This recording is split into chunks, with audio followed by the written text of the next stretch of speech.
साल 1945 में Korean peninsula 2 part में डिवाइड होता है और फिर स्टार्ट होता है कोरियन वॉर। हर 10 मिनट में मोबाइल में एक रैंडम स्क्रीनशॉट होता है और वो जाता है गवर्नमेंट के पास, जिससे गवर्नमेंट हर इंसान के ऊपर नजर रख सके। अगर कोई फॉरेन मूवी देखते हुए पकड़ा गया तो 10 साल की जेल, और इस एक गलती को किया तो death penalty. Nuclear weapons are ready to fire, बस एक ऑर्डर और दुनिया खत्म। 2003 एशिया की एक छोटी सी कंट्री जिसका नाम दुनिया भर की हेडलाइंस में आने लगता है, नॉर्थ कोरिया। एक ऐसा देश जहां से बाहर की दुनिया के बारे में कुछ पता नहीं चलता, ना फ्री इंटरनेट, ना फ्री मीडिया और ना ही लोगों को फ्रीली ट्रैवल करने की परमिशन। लेकिन सबसे बड़ा सवाल और कॉन्स्पिरेसी ये है कि आखिर नॉर्थ कोरिया क्या छुपा रहा है। और एक्सपर्ट के हिसाब से दुनिया की सबसे सीक्रेट और डेंजरस कंट्री नॉर्थ कोरिया ही है। इस कंट्री को कंट्रोल करता है एक पावरफुल डिक्टेटर, किम जॉन उन। लेकिन किम जॉन उन की स्टोरी समझने से पहले हमको हिस्ट्री में जाना पड़ेगा। साल 1950 अब तक कोरियन पेनिनसुला 2 हिस्से में डिवाइड हो चुका था। एक तरफ था नॉर्थ कोरिया और दूसरी तरफ साउथ कोरिया। इस डिवीजन के बाद स्टार्ट होता है एक ब्रूटल वॉर, कोरियन वॉर। इस वॉर ने कोरिया को कंप्लीटली बर्बाद कर दिया। मिलियंस लोग मारे गए, सिटीज डिस्ट्रॉय हो गईं। वॉर के बाद नॉर्थ कोरिया में एक आदमी के हाथ में पावर आई, किम सेकेंड सोंग। उसने एक ऐसा सिस्टम बनाया जहां पे गवर्नमेंट सब कुछ कंट्रोल करती है, मीडिया, एजुकेशन, हिस्ट्री, सब कुछ। और धीरे धीरे नॉर्थ कोरिया दुनिया का सबसे क्लोज्ड कंट्री बन गया। आज नॉर्थ कोरिया में लोगों को इंटरनेट नहीं मिलता, मतलब जो इंफॉर्मेशन गवर्नमेंट चाहती है लोग बस वही देख सकते हैं। अगर कोई फॉरेन मूवी भी देखता पकड़ा गया तो पनिशमेंट हो सकती है 10 साल की जेल। अगर किसी ने साउथ कोरियन ड्रामा और इवन म्यूजिक भी शेयर कर दिया धोखे से तो इसकी पनिशमेंट है डेथ पेनाल्टी, सजाए मौत।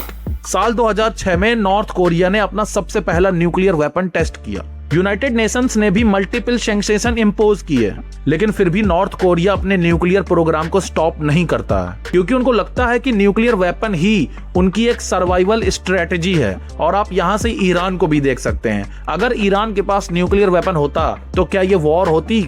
अब एक और डार्क रियलिटी, नॉर्थ कोरिया में प्रिजन कैंप एग्जिस्ट करते हैं, जिसे पॉलिटिकल प्रिजन कैंप या क्वान लीसो कहा जाता है। ये कैंप दुनिया के सबसे ब्रूटल कैंप में से माने जाते हैं। सोर्सेस के अकॉर्डिंग यहाँ प्रिजनर्स को फोर्स्ड लेबर करना पड़ता है और कभी कभी तो पूरी फैमिली को पनिशमेंट मिलती है।